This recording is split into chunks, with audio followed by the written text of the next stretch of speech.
Bom dia, Felipe. Prazer falar contigo. Prazer é nosso. Tivemos um encontro ontem onde você apresentou o programa Líder, Liderança para o Desenvolvimento Regional, que já está em implantação, né, por diferentes organismos da sociedade. Vamos explicar primeiro para os ouvintes da Guaíba o que é esse programa Líder, que já desde o ano passado, fim do ano passado, né, está em implantação.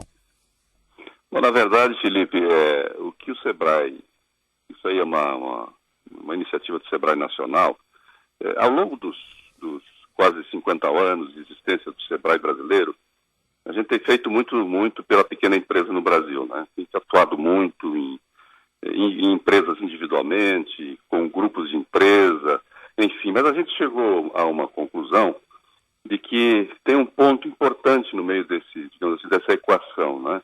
Não adianta só a gente melhorar a empresa internamente, como a gente fala assim, da porta para dentro ou da porteira para dentro, se a gente também não conseguir ajudar e contribuir para melhorar o ambiente onde essa empresa está estruturada, né? Isso significa dizer que se ela está instalada num território onde o dinamismo econômico é baixo, ela, por melhor que ela faça, a capacidade dela de se desenvolver tem limites. Sim. Então, o que o SEBRAE começou a entender a partir daí? Sendo 98% das empresas brasileiras sendo empresas de pequeno porte, o SEBRAE teria sim que se ocupar com essa agenda de querer ou pretender propor uma dinâmica em que pudesse mobilizar as instituições públicas e privadas de um território para que juntos possam pensar numa forma de atuar mais articuladamente para gerar desenvolvimento no território. Na verdade, o conceito é esse. Então, a partir daí é que surgiu essa metodologia construída por dois consultores do SEBRAE Nacional lá de Minas Gerais, que tem uma longa experiência em cooperativismo, pessoas que percorreram por muito tempo experiências de vida em outros países, como Itália, Alemanha, Espanha e assim por diante, e eles construíram uma metodologia em que propõe a soma digamos assim, dos recursos do setor público, privado e terceiro setor, para construir uma agenda que seja de consenso das principais lideranças de um território e que essas pessoas possam trabalhar junto no desenvolvimento do território, incluindo aí principalmente a área do conhecimento, que são as universidades, as estruturas como Embrapa, por exemplo, enfim, tudo que existe disponível naquele território que possa esse conjunto contribuir para fazer e construir e pôr em marcha uma agenda que gere mais desenvolvimento. Passando a partir daí, então, capacitar as empresas, os empreendedores, os candidatos a empreendedor, enfim, fazendo um território mais dinâmico. Tá. Na prática, vamos lá, como é que funciona isso? Territorialmente, Rio Grande do Sul, qual é a área que vocês estão trabalhando esse programa Líder? Nós recortamos no Rio Grande do Sul a área da fronteira sul, que a gente está chamando, né? Que é a região sul, campanha e fronteira, vai de Pelotas a São Borja. Esse é um território que tem uma grande oportunidade para crescimento, é uma região muito promissora, tem recursos naturais muito abundantes e muito ricos, não é? Tem oportunidade de diversificação muito grande e é um território de baixo dinamismo econômico. E foi por isso que nós escolhemos essa região. Já tínhamos feito o primeiro piloto teste lá nos anos de 2007 e 2008 na região sul, em Pelotas, Rio Grande e ali naqueles arredores. Então, por isso, nós voltamos para aquela região para estender esse processo até o final da fronteira, que vai até São Borja. Esse é o recorte que nós fizemos e nós já passamos pelo processo de capacitar, num programa que dura 10 meses de capacitação, com um encontro mensal de 1 dia e meio. Nós temos hoje 126 das principais lideranças daquele território, liderança do setor público, privado e terceiro setor, capacitadas na metodologia e preparadas para poderem trabalhar esse processo. Dentro desse território, vocês investem, no caso, aconselham, programam, né, alguns setores... Nós disponibilizamos o recurso de 3 consultores que são especialistas nesse processo, são pessoas que desenvolveram a metodologia. Tá. Eles trabalham em grupo com esses... São 3 grupos de 40 pessoas, 42 pessoas, em cada... um grupo de 40 a 45 pessoas em cada um dos territórios.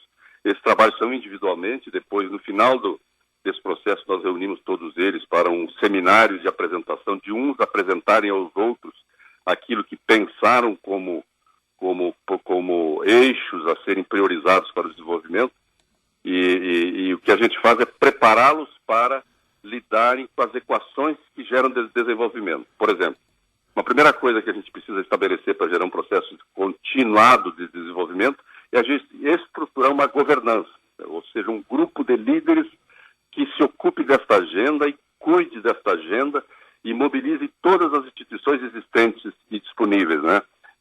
Instituições como, por exemplo, como eu disse, as universidades existentes no território, as Embrapas existentes no território, o Sistema S existente no território, a Emater, as secretarias de desenvolvimento dos municípios, as entidades empresariais dos municípios. Estas entidades precisam ter uma agenda em que todos conduzam e se orientem por uma agenda que seja válida para todos. Né? Só para dar um todos os esforços, os recursos mobilizados para aquele território e as iniciativas sejam convergentes com o plano que foi por eles estabelecido. Sim. Só para dar um exemplo claro disso tudo aí. Você citou Embrapa, Emater, secretarias de município, secretarias de Estado. Nesses municípios especificamente, quantos entes desses existem? Olha, nós fizemos um levantamento, só para ter uma ideia. Aí são 43 municípios nesse território. 43 municípios. 43 municípios. Nós encontramos hoje em torno de 246 instituições. Elas conversavam entre elas? Não conversavam entre si. Essa é uma das dificuldades que a gente enfrenta, talvez na nossa forma de atuar. Isto também, todas as regiões desenvolvidas. A primeira coisa, por isso que eu disse que é muito importante a governança. A governança é que faz esse processo de articulação e de convergência de interesses, não é? Sim. E interesses difusos, esforço sobreposto, esforço dispendido, não é? E muitas vezes, iniciativas sobrepostas que concorrem uma com as outras, não é? Se a gente for capaz de reunir todos os nossos recursos, nosso conhecimento, nossas capacidades para lidar com uma agenda mínima em que todos estejam concentrados nela, a capacidade de desenvolvimento é muito grande. O bom e velho puxar todo mundo para o mesmo lado. Bom e velho puxar todo mundo para o mesmo lado. E tem duas coisas que a gente aprendeu nesse processo aí, que são fundamentais. A gente precisa, e não dá para mim explicar sem que faça um desenho, para o desenho traduzir a imagem que eu quero dizer, mas é o seguinte: existe uma teoria que demonstra o seguinte: quando a gente precisa construir o quadrilátero dos aliados comprometidos. Aliados comprometidos são lideranças que têm entre elas elevado grau de confiança, elevado grau de entendimento. Quando a gente constrói isso, e o programa faz isso, o programa faz trabalhar as pessoas para se conhecerem, compreenderem suas visões, afinarem suas visões, e gerar um processo digamos assim, de compreensão e de entendimento do que é prioritário para aquele território e o que tem significado e que pode trazer desenvolvimento sustentado para o território. No caso... E essas pessoas se conhecerem minimamente e se entregarem o conhecimento de uma e a experiência de uma para o outro, para que isso gere o conhecimento de todos. No caso da Fronteira Sul, vocês indicam investimentos em 4 setores. As lideranças, e quem escolhe não somos nós, então, o processo faz com que as lideranças façam as escolhas. Certo. E nesse território todo é uniforme, com a exceção da região sul, que tem um elemento a mais, que é essa área mais digamos assim, da tecnologia, mas e essa área naval, essa área de logística, que é uma coisa muito forte na região, mas os demais são iguais. O eixo do agronegócio, energias, turismo e educação, com ênfase em educação empreendedora. Uhum. Essa ênfase porque esses líderes entendem que a gente tem ainda tem uma baixa taxa de empreendedorismo na região. Precisa-se trabalhar muito esse lado de desenvolver a cultura do empreendedorismo. Essa ênfase o SEBRAE vai levar para escolas estaduais, municipais, escolas particulares. Sim. Desses 43 municípios? Educação empreendedora nós estamos conveniando, estamos dando prioridade também para essa região, por ser um processo piloto, né? Uhum. Nós estamos mobilizando todas as instituições públicas e privadas, lá o setor de educação, para que a gente possa, pretendemos que todas as escolas da região tenham um programa que nós já temos estruturado aí de educação empreendedora para jovens e também indo até o nível universitário. Só para fechar uma questão nisso tudo, né? É Sebrae de um lado, mas tem duas universidades principais, né? A Universidade Católica de Milão e a Universidade Católica de Pelotas. Como é que elas entram nesse processo todo? Elas são daqui para frente, elas serão as formuladoras, digamos, de todas as metodologias, conhecimento, treinamento, capacitação dos líderes para lidar com outras ferramentas que são necessárias também. Por exemplo, cooperação, cooperativismo, né? Organização de clusters produtivos, organização de consórcios de pequenas empresas, não é? Porque há uma coisa, Felipe, que também nós aprendemos nesse processo todo, que a pequena empresa vencer sozinha é muito difícil, né? Especialmente quem trabalha em cadeias mais, digamos assim, no início da cadeia. A produção primária, por exemplo, produtos primários como vitivinicultura, olivicultura, fruticultura, produtor de leite, enfim, essas pessoas individualmente, ela fazer com que elas deem valor e valorizem o produto que sai lá do campo, produzidas por elas precisam estar melhor organizadas em sistemas mais cooperativos e consórcios de pequenos produtores para gerar mais valor àquilo que fazem, né? E o desenvolvimento vem daí, né? O desenvolvimento vem fundamentalmente da gente gerar e produzir bens e serviços de muita qualidade dentro do território, que abasteça o território e o excedente seja de alto valor e capaz de ser exportável. Nesse caso, o exemplo da Itália é bom, né? Vocês foram para a região sul do estado, onde a gente tem até extensões de terras maiores que na região norte do Rio Grande do Sul. Mas na Itália, você dava um exemplo ontem, Derli Fialho, superintendente do Sebrae no Rio Grande do Sul, de pequenas propriedades de até 4 hectares em média, né, produzindo de forma cooperativa tomates, por exemplo, né? E a gente sabe da qualidade dos produtos a partir dos molhos que são feitos na Itália, tudo que a gente come maravilhoso. Mas você pegava o exemplo, por exemplo, a questão do tomate na Itália. Como é que funciona lá? Eles têm, esse exemplo é um exemplo de que tem um grupo de 220, 230 produtores que trabalham num consórcio de pequenos produtores, não é? Em que o consórcio significa dizer o seguinte: tudo que eles compram, custo, assistência técnica, compartilhamento de máquinas e equipamentos, isso é tudo gerido pelo consórcio, que é gerido por eles próprios, não é? Então eles otimizam todos os recursos, ao invés de disputar necessário, né? Ao invés de isso gera ganho de produtividade imenso, não é? Sim. E esse próprio consórcio de produtores constituiu uma cooperativa para beneficiar o tomate produzido por eles, embalar e exportar para o mundo, né?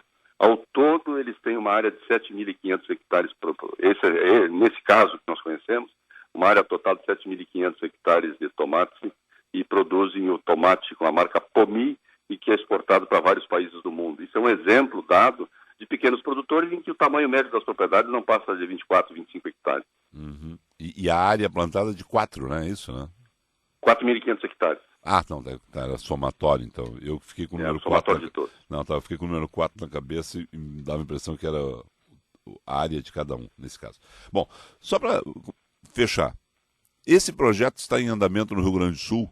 Eu vou usar o termo assim, silenciosamente há 1 ano. Vocês já têm resultados para apresentar? Em quanto tempo vocês imaginam que teremos resultados práticos, se eles não existem ainda? O maior resultado e o primeiro resultado que nós estabelecemos para o processo, primeiro é concluir com um plano de trabalho bem estruturado, né? Isso está pronto. Segundo, a estruturação de uma governança para gerir esse processo. Também o projeto está pronto. Um outro é relacionado à constituição e à criação no território de um observatório socioeconômico, que já está sendo implantado pela Universidade Católica de Pelotas, que quem vai gerir esse observatório e vai estruturar, e está estruturando o observatório. Isso derivou de que a Católica de Pelotas caminhasse e pudesse constituir, está em constituição, um consórcio de universidades na região, com todas as universidades que existem na região. E um outro projeto que foi origem, que quando foi quando se originou, lá em meados do ano passado, o SEBRAE tomou a iniciativa de apoiar, e nós temos hoje, está pronto, e estamos entregando aqui nos próximos 30, 40 dias na região, um plano de desenvolvimento do turismo na região Campanha Fronteira do Rio Grande do Sul, que nos foi desenvolvido pela Unicinos. Então tem um conjunto de, digamos assim, de recursos que estão prontos e estão sendo entregues às lideranças para que eles possam utilizar. Tá certo.